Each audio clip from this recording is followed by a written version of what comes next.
پۆلیسی لەندەن پێشڕاستی کردەوە کە لە ئاکامی ئاگرکەوتنەوەیکی گەورە لە ئاپارتمانێکی مەزن ناسراو بە بورجی گرینفێڵ بەیانی چوارشەمە لە لەندەن تا ئێستا 12 کەس مردوون و هۆشداریش دەدات کە ئەو ژمارەی ڕەنگە زیاتر بێت. لە هەمان کاتدا ژمارەی ئەو بریندارانەی لە 6 نەخۆشخانە چارەسەریان بۆ کراوە گەیوەتە 74 کەس کە 20 کەسیان تەندروستیان لە دۆخێکی خراپدایە. ئەوە ئاگرکەوتنەوەیکی گەورەیە لە ئەپارتمانتێکی 24 نهۆمی و لە نهۆمی دووهەمڕا بۆ سەرەوە ئاگرکەوتۆتەوە. زیاتر لە 200 کارمەندی ئاگرکوژانەوە و ئەفسەری بەشی ئێمە لە ڕووداوەکەدا یارمەتی دەرن.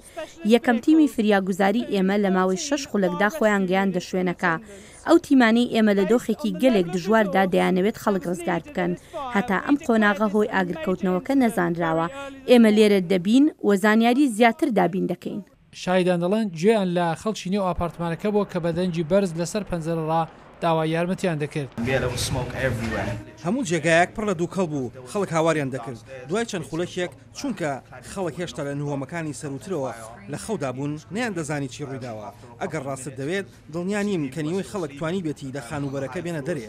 بەشی ئاگرکوژانەوە لە شوێنەکە ئامادە بوون، بەڵام نەیان دەتوانی بە پلیکانەکانە سەرکەون.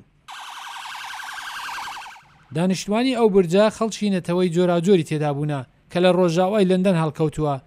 کاربەدەستان گوتیان نیزەکەی 140 ئاپارتمان لە نێو برجەکەدا بووە کە دانیشتوانی دەوری 500 کەس بوونا.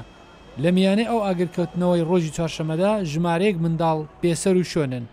هەروەها پرسیاری چاتوونە گۆڕێ کە چۆن بوو ئاگرکەوتنەوەکە لە شارێک وە بە خێرایی پەرەی گرت کە مێژووی چەند ساڵی ئاگرکەوتنەوەی تێدا هەبووە. ئەو دانیشتوانێک کە لەو شوێنە خۆیان دەرباز کرد کوتیان گویان لە زەنجی وشارکردنەوەی ئاگرکەوتنەوە نەبووە. هەندێک کوتیان هەر لە سەرەتاوە بۆنی نایلۆنی سوتاو داهات. شارەداری لەندەن سەدیخان بە پەیامنیرانی کوت ئێستا جەختکردن لەسەر لێکۆڵینەوە و فریاکەوتنە، بەڵام گەلێکی زۆر لە خەڵک پرسیارەی ڕەوان هەیە کە پێویستە وەڵام بدرێنەوە.